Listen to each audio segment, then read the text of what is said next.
Madonna, the queen who refused to bow. Hello, my amazing friends. Today I have something truly special for you. Listen carefully, because this story will change the way you think about ambition, reinvention, and the power of believing in yourself when the whole world says no.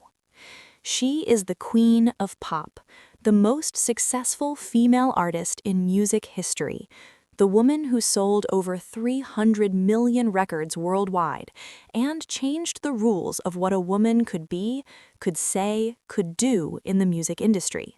You must have heard her songs, Like a Virgin, Material Girl, Vogue, Like a Prayer, anthems that defined generations. But Madonna is more than just a singer. She is a revolution.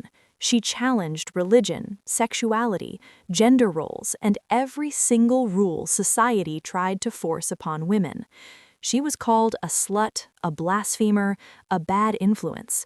They tried to cancel her, ban her, silence her, but she never stopped. She never apologized. She never bowed. Her influence is so great that pop music itself would not be the same without her. Every female artist today, Beyoncé, Lady Gaga, Rihanna, Ariana Grande, they all walk through doors that Madonna kicked open. The freedom they have, the control they command, the way they own their sexuality and their art, all of this came from Madonna's refusal to play by the rules. But how did she become Madonna? The girl with nothing who conquered everything. She was not born into wealth or privilege.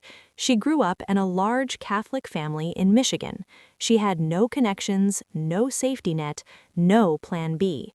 She arrived in New York City with $35 in her pocket and a dream that everyone said was impossible. So if you have a dream today, if people tell you that you're too much, too different, too ambitious, this story is for you. Because Madonna Louise Ciccone started as an ordinary girl from the Midwest. The difference? She refused to be ordinary.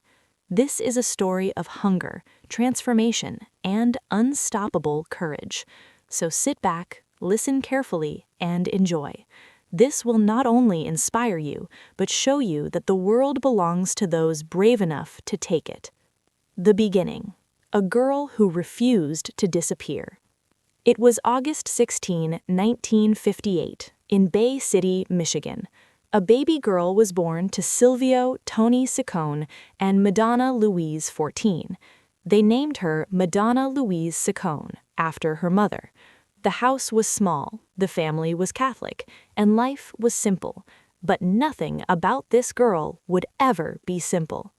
Madonna grew up in Pontiac and then Rochester Hills, Michigan. Her father was an engineer at Chrysler and General Motors, a hard-working Italian-American man who believed in discipline, education, and the Catholic faith. Her mother was a homemaker who radiated warmth and love. She was beautiful, gentle, and deeply devoted to her children. Madonna was the oldest daughter in a family that would eventually include 6 children. The house was always loud, chaotic, full of life. Young Madonna was bright, energetic, and desperate for attention. She would perform for her family, making up dances and songs, demanding that everyone watch her. She was a straight-A student, fiercely competitive and driven even as a child. In school, she raised her hand for every question. She volunteered for every performance. She needed to be the best at everything. But beneath the energy and ambition was a deep need to be seen, to be special, to matter. Madonna craved her mother's attention, her approval, her love, and her mother gave it generously. Madonna Louise 14 was the center of her daughter's world. And then, when Madonna was just 5 years old, tragedy struck. Her mother was diagnosed with breast cancer. She watched as her beautiful, vibrant mother became weak and sick. She watched the hospital visits, the chemotherapy treatments, the slow and painful decline. She saw her mother's hair fall out. She saw the pain in her eyes. She saw death approaching. On December 1, 1963, Madonna's mother died. Madonna was only 5 years old. She was at school when it happened. When she came home, her mother was gone forever. It was the defining moment of her life.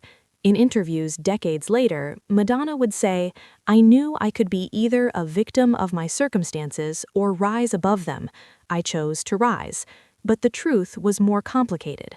The loss of her mother created a void inside Madonna that nothing could fill.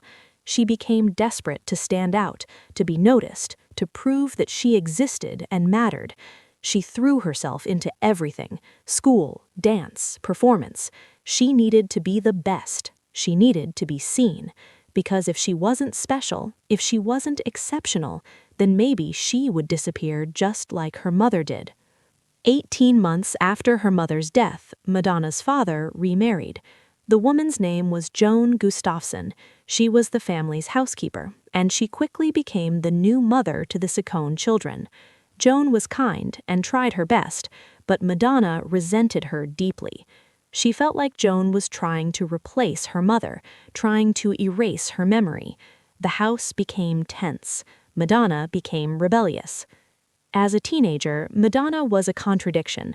She was a straight-A student who won academic awards, but she was also a wild child who broke every rule she could find.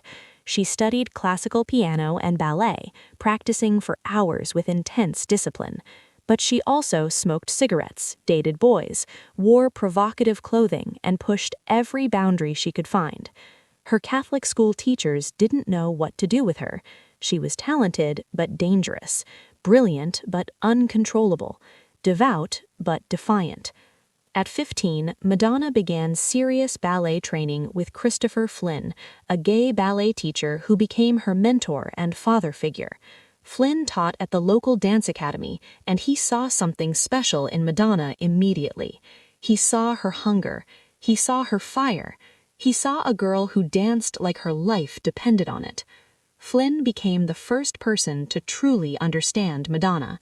He took her to art galleries, gay nightclubs, poetry readings. He exposed her to a world beyond suburban Michigan, a world of creativity, freedom, and self-expression.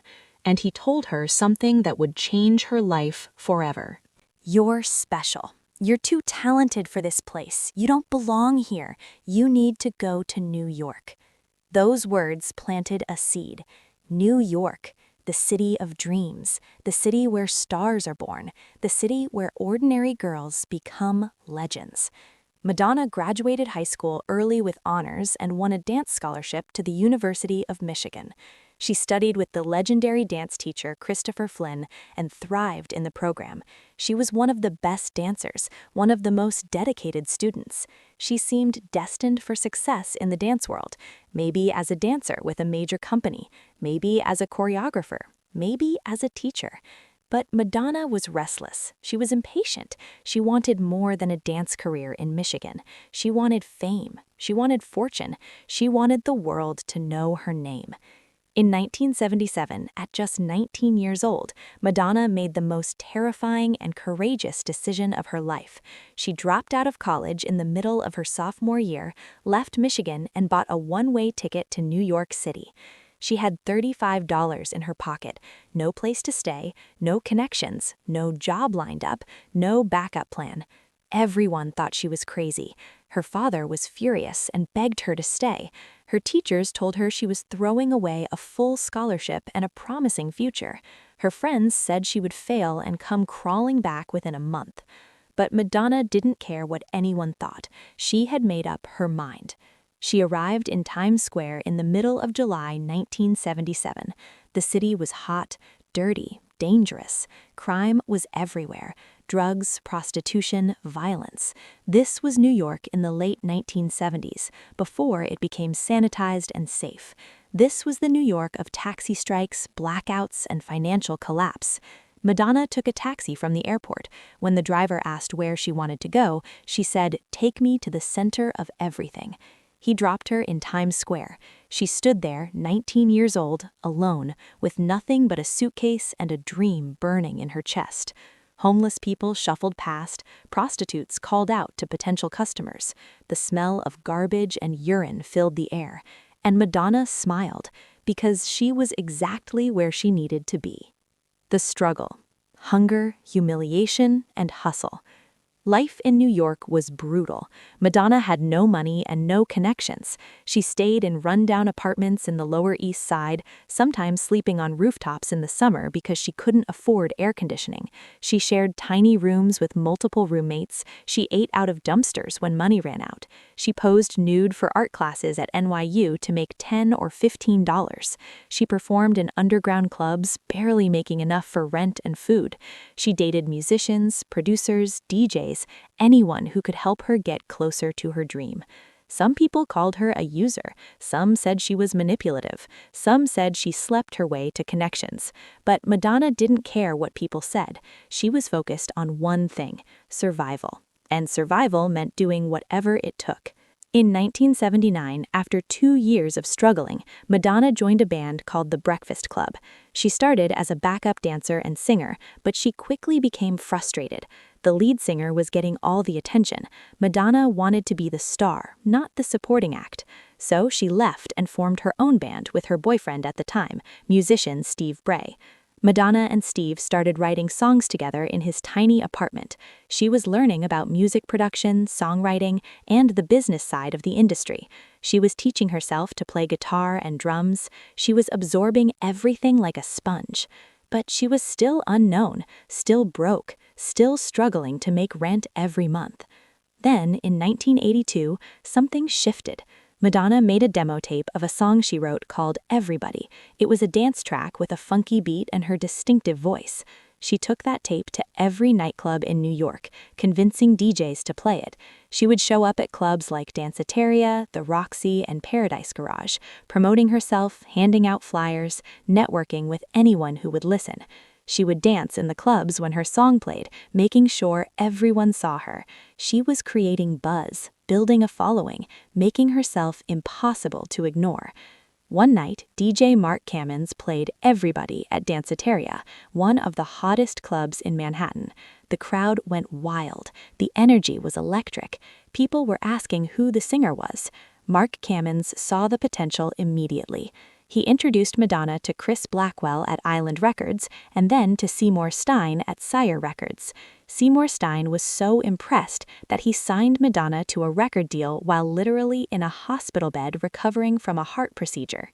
In 1982, at 24 years old, Madonna signed her first record deal with Sire Records, a subsidiary of Warner Brothers.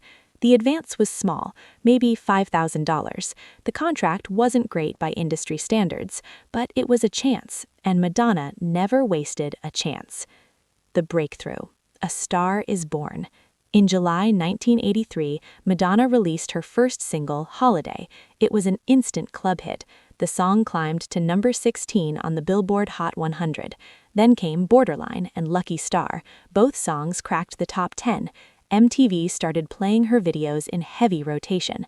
People were starting to notice this girl with the distinctive voice, the wild hair, and the confident attitude. But Madonna knew the music alone wasn't enough. In an industry dominated by male producers and executives, she needed more than talent. She needed an image. She needed a brand. She needed to be unforgettable. So she created a look that nobody had seen before: fingerless lace gloves, layered jewelry, messy bleached blonde hair, crucifixes worn as jewelry, boy toy belts. She mixed religious symbols with sexual imagery. She wore lingerie as outerwear. She was provocative, confident, and unapologetic. She looked like no one else on MTV. Young girls across America started copying her style. They crimped their hair, wore lace gloves, piled on jewelry. Madonna was becoming more than a singer. She was becoming a cultural phenomenon. In 1984, Madonna released her second album, Like a Virgin. The title track became a cultural earthquake that shook conservative America to its core. The song was about a woman reclaiming her sexuality, feeling reborn and renewed through passion. Conservative parents were horrified. Religious groups were outraged. Then Madonna performed Like a Virgin at the first ever MTV Video Music Awards in September 1984. She emerged from a giant wedding cake wearing a white wedding dress, a boy toy belt, and layers of jewelry. She rolled around on the stage, writhed suggestively, and sang about being touched for the very first time. Parents across America clutched their pearls in horror. Religious groups called for boycotts. Tipper Gore and the Parents Music Resource Center used Madonna as evidence that popular music was corrupting America's youth. But young people loved it. Madonna became an overnight sensation. She was dangerous, she was exciting, she was rebellious. She was exactly what pop music needed. The album, Like a Virgin, sold over 21 million copies worldwide. Madonna was suddenly everywhere, on MTV, on magazine covers, on the radio, in tabloids. She became the biggest female pop star in the world almost overnight. But with fame came intense backlash. Music critics called her talentless, saying she couldn't really sing. They said she was famous only because of her provocative image and manufactured controversy. Rolling Stone published scathing reviews. Respected musicians dismissed her as a passing trend. They said she would be a one-hit wonder who would disappear within a year. Madonna's response? She worked harder. She practiced her vocals. She studied performance. She planned her next move. Because Madonna understood something that her critics didn't. Controversy creates conversation, and conversation creates fame. The Queen. Reinvention and Domination. Between 1984 and 1992, Madonna released album after album, hit after hit, reinventing herself with each era. She wasn't just a singer, she was a chameleon, constantly transforming, constantly evolving, always staying one step ahead of the culture. In 1986, she released True Blue, a more polished, romantic album dedicated to her husband at the time, actor Sean Penn. She softened her image, sang about love and heartbreak, and showed vulnerability. The album included hits like Papa Don't Preach, Open Your Heart, and La Isla Bonita. It sold 25 million copies worldwide and showed that Madonna could do more than shock. She could actually make beautiful, heartfelt music. But Madonna's marriage to Sean Penn was turbulent. The paparazzi followed them everywhere. Sean had a violent temper and got into fights with photographers. The relationship was passionate but toxic. They divorced in 1989. That same year, Madonna released Like a Prayer, her most personal and controversial album yet. The title track's music video was a masterpiece but ignited global controversy. It showed Madonna dancing in front of burning crosses, kissing a black saint, displaying stigmata wounds. It mixed Catholic imagery with themes of racism, sexuality, and redemption. The Vatican officially condemned Madonna. The Pope urged Catholics worldwide not to attend her concerts. Pepsi, which had just signed a multi-million-dollar sponsorship deal with Madonna, canceled the contract immediately and pulled the commercial. Religious groups organized album burnings in multiple cities. But Madonna didn't apologize, she didn't back down, she didn't change a single frame of the video. She said the video was about her relationship with God, with religion, with her own spirituality and complicated feelings about Catholicism. She refused to let anyone silence her artistic expression. The controversy made Like a Prayer one of the best-selling albums of her career. The song itself is still considered one of the greatest pop songs ever recorded. In 1990, Madonna released Vogue, a song celebrating the underground Black and Latino ballroom culture in New York City. The song became a worldwide phenomenon, topping charts in over 30 countries.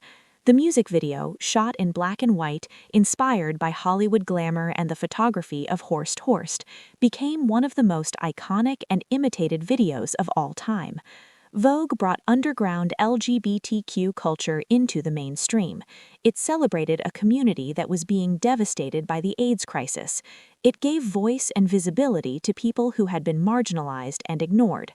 Then came the Blonde Ambition Tour in 1990, a concert tour so controversial, so provocative, so groundbreaking that it fundamentally changed what live performance could be.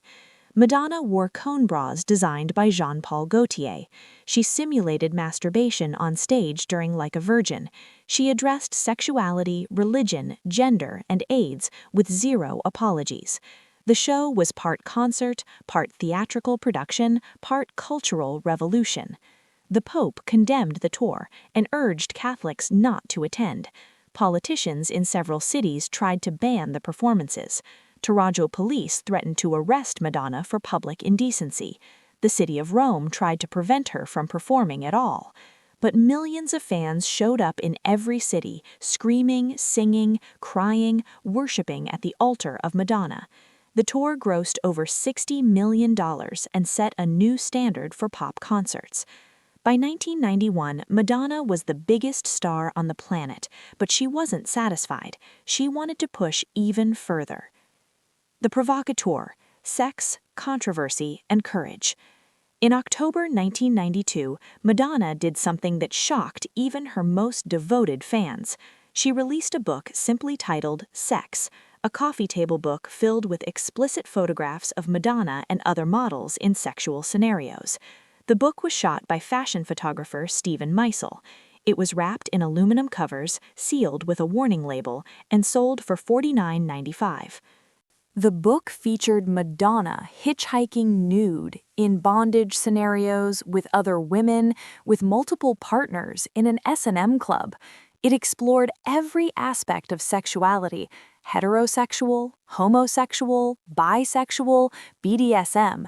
It was pornographic. It was art. It was a statement about female sexuality and agency. The media went absolutely insane. Conservative commentators called her a disgrace to women. Religious leaders said she was corrupting society. Feminists fiercely debated whether she was empowering or exploiting women. Bookstores refused to stock it. Several countries banned it outright. But Sex sold over 1.5 million copies in just a few days, making it one of the best-selling coffee table books of all time. It crashed bookstore websites. People camped outside stores overnight to buy it. Simultaneously, Madonna released the album Erotica and starred in the erotic thriller Body of Evidence.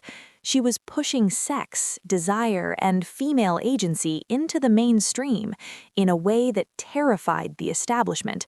She was claiming sexual power in a way that women weren't supposed to do. But the backlash was severe and sustained. For the first time in her career, Madonna's sales declined. Critics said she had finally gone too far. Radio stations refused to play her music. MTV banned her videos. David Letterman mocked her. Saturday Night Live roasted her. Even some of her longtime fans questioned whether she had crossed a line.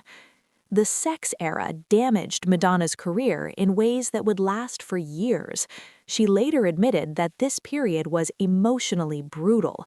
She felt attacked from all sides. She felt misunderstood. She felt like the world wanted to destroy her. But even in that darkest moment, she didn't regret it. "I said what I needed to say," she would later reflect. "I did what I needed to do. I have no apologies." The transformation from rebel to mother to artist. In 1994, Madonna appeared on David Letterman's show and gave one of the most bizarre, profanity-filled interviews in television history. She said the F word 14 times. She refused to leave the set. She seemed angry, defiant, lost. People wondered if she was having a breakdown, if her career was over, if she had finally destroyed herself with controversy. But Madonna was not broken. She was transforming. In 1996, Madonna was cast as Eva Perón in the film adaptation of the musical Evita. To get the role, Madonna wrote an impassioned 4-page letter to director Alan Parker, explaining why she was the only person who could play Evita. She begged for the chance to prove herself as a serious actress. Parker gave her the role, and Madonna threw herself completely into it. She trained her voice with a vocal coach for months. She studied the history of Argentina and Eva Perón. She learned to sing in the operatic style required by Andrew Lloyd Webber's score. When Evita was released in December 1996, critics were stunned. Madonna could actually act. She could actually sing. Really sing, not just belt pop songs, but handle complex, demanding vocal performances. She won a Golden Globe for Best Actress in a Motion Picture Musical or Comedy. The soundtrack sold millions of copies worldwide. The song You Must Love Me won the Academy Award for Best Original Song. Madonna had proven her doubters wrong once again. She wasn't just a provocateur, she was a legitimate artist. That same year, 1996, Madonna gave birth to her first child, a daughter named Lourdes Maria Ciccone Leone, with her boyfriend Carlos Leone, a personal trainer. Motherhood changed Madonna profoundly. The woman who had spent a decade pushing boundaries and courting controversy suddenly had someone more important than fame, her daughter. She became softer, more introspective, more spiritual. She started studying Kabbalah, a form of Jewish mysticism, and it became central to her life. She talked about energy, light, and spiritual growth in interviews instead of sex and rebellion. In 1998, Madonna released Ray of Light, an album that marked her artistic renaissance. Influenced by electronic music, spirituality, and motherhood, the album was mature, thoughtful, and beautiful. Songs like Frozen, Ray of Light, and The Power of Goodbye showed a depth and vulnerability that Madonna had never revealed before. Critics who had dismissed her for years suddenly praised her as a serious artist. She won 4 Grammy Awards, including Best Pop Album. Ray of Light is still considered one of the greatest pop albums of the 1990s.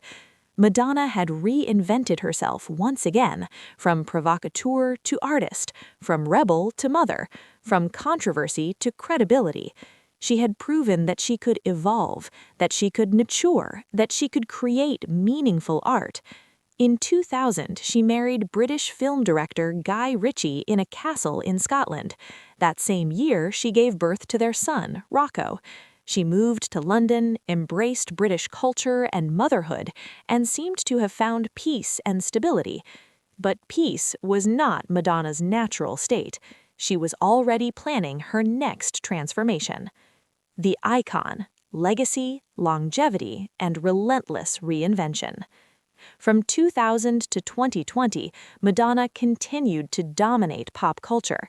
She released hit albums, Music, American Life, Confessions on a Dance Floor, Hard Candy, MDNA, Rebel Heart. Each album showed a different side of Madonna, a different artistic vision, a different sound. Confessions on a Dance Floor in 2005 returned Madonna to her dance pop roots and became one of her biggest commercial successes. The album sold over 10 million copies worldwide. The single Hung Up, which sampled ABBA's Gimme Gimme, became one of the best-selling singles of the 21st century. Madonna toured relentlessly, breaking attendance records and grossing over $1 billion in ticket sales across multiple tours. Her concerts became legendary spectacles, massive productions involving hundreds of dancers, elaborate sets, costume changes, and choreography that younger performers, half her age, couldn't match. In 2006, her Confessions tour became the highest-grossing tour ever by a female artist at that time.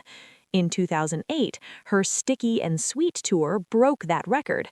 She proved that even as she aged, even as new pop stars emerged, Madonna remained the queen. In 2008, Madonna was inducted into the Rock and Roll Hall of Fame. In her acceptance speech, she thanked everyone who ever said no to her, everyone who doubted her, everyone who told her she wasn't pretty enough, talented enough, or good enough, because they made her work harder, they made her stronger, they made her into Madonna. Madonna also became a humanitarian and philanthropist. In 2006, after visiting Malawi and seeing the devastating impact of AIDS and poverty, she founded the charity Raising Malawi, which helps orphans and vulnerable children. She built schools, funded health centers, and provided education and opportunities to thousands of children. She also adopted 4 children from Malawi: David Bonda in 2006, Mercy James in 2009, and twins Esther and Stella in 2017, giving them opportunities and futures they never would have had. Her adoptions were controversial, with some accusing her of using her wealth and fame to circumvent adoption laws, but Madonna fought through the criticism and gave these children loving homes. Her marriage to Guy Ritchie ended in divorce in 2008. It was painful and public. The British tabloids tore her apart, but Madonna survived that too. As Madonna entered her 50s and then her 60s, the criticism took on a new tone. People said she was too old to dress sexy, too old to dance provocatively, too old to be relevant. They wanted her to retire gracefully, to fade into the background, to make room for younger artists like Britney Spears, Christina Aguilera, and Lady Gaga. Critics said her music was outdated, that her look was desperate, that she was embarrassing herself by refusing to age gracefully. The ageism and sexism were blatant and brutal. Madonna's response? She worked harder. She released MDNA in 2012, which debuted at #1 on the Billboard 200. She launched the MDNA Tour, which became the highest-grossing tour of 2012 and the 10th highest-grossing tour of all time. She released Madame X in 2019, an experimental, genre-defying album that debuted at #1 on the Billboard 200, making Madonna the first artist to have a #1 album in each of the last 4 decades, the 1980s, 1990s, 2000s, and 2010s. In 2023, at age 65, Madonna launched the Celebration Tour, a greatest hits tour celebrating her 4-decade career. She sold out arenas worldwide. She danced, sang, and performed with the energy of someone half her age. She proved once again that Madonna plays by her own rules. In June 2023, Madonna suffered a serious bacterial infection and was hospitalized in intensive care. Doctors said she was lucky to survive. The tour was postponed. People wondered if this was the end. But Madonna recovered, came back stronger, and completed the tour to rave reviews, because giving up has never been an option. The legacy: the queen who changed everything. Madonna's impact on popular culture cannot be overstated. She has sold over 300 million records worldwide, making her the best-selling female recording artist of all time. She has more top 10 hits than any other female artist in Billboard history. She holds the record for the most #1 dance club songs, 50 and counting. But her legacy is about more than sales and records. Madonna fundamentally changed what it meant to be a female artist. Before Madonna, female pop stars were expected to be sweet, agreeable, and controlled by male producers and managers. Madonna took control of her image, her music, her career, and her narrative in ways that were revolutionary. She proved that women could be sexual without being victims, that women could be ambitious without being villains, that women could be powerful without asking permission. Every female artist who has creative control over her career, from Beyoncé to Taylor Swift to Billie Eilish, is walking a path that Madonna cleared. Madonna also broke barriers around sexuality and LGBTQ representation. At a time when the AIDS crisis was devastating the gay community and most celebrities remained silent, Madonna spoke out. She featured gay dancers in her videos and tours. She supported AIDS research. She made LGBTQ visibility normal in pop culture when it was still dangerous to do so. Her influence extends beyond music, into fashion where her style has been copied for 4 decades, into film where she's directed, produced, and acted, into business where she's built an empire, into activism where she's used her platform to fight for causes she believes in. Madonna has been married twice and divorced twice. She has 6 children, 2 biological and 4 adopted. She has faced criticism, backlash, cancellation, health crises, and public humiliation, and she has survived every single challenge thrown at her. At age 66, Madonna continues to create, perform, and refuse to disappear. She has earned an estimated net worth of over $850 million. She owns her rights to her music catalog. She controls her legacy. Most importantly, Madonna has shown generations of women that they don't have to shrink themselves to make others comfortable. They don't have to apologize for their ambition. They don't have to accept limits that society tries to impose. Madonna is proof that the world will always try to control women, to silence them, to put them in boxes. But those boxes can be shattered. Those rules can be broken. And legends are made by those brave enough to refuse to bow. The message, your revolution starts now. My amazing friends, you have a dream, right? Maybe you want to be an artist, an entrepreneur, a leader, someone who refuses to follow the rules. But sometimes people tell you that you're too much, too ambitious, too different, too loud, too old, too young, too something. Let me tell you something powerful today. Madonna was told no her entire life. She was told she wasn't pretty enough when she first tried to break into modeling. She was told she wasn't talented enough when she auditioned for dance companies. She was told she would never make it when she arrived in New York with $35.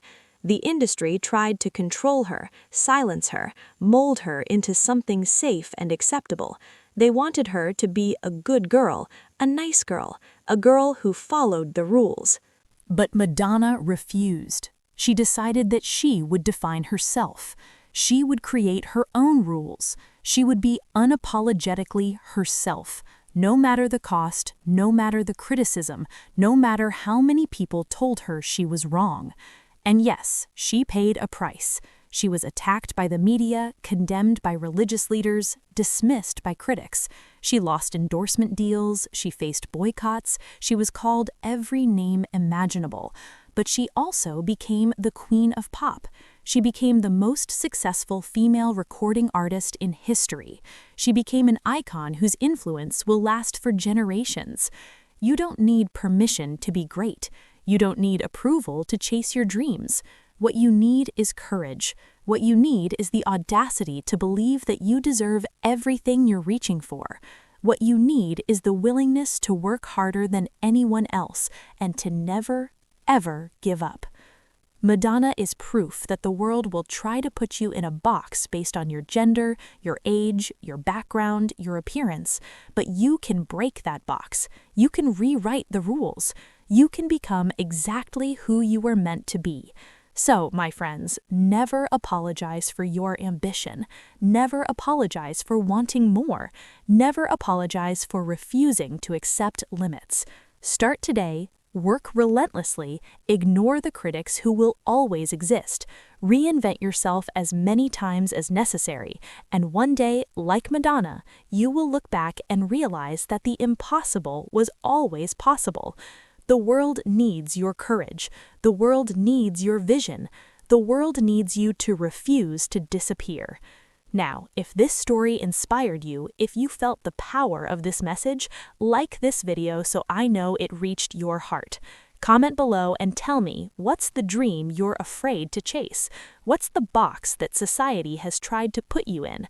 Let's inspire each other. Let's build a community of people who refuse to bow.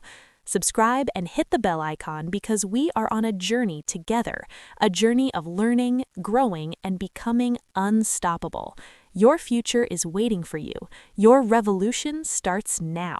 Go out there and make history. And always remember Madonna's words, "I'm tough, ambitious, and I know exactly what I want. If that makes me a bitch, okay." My amazing friends, you are the next icon.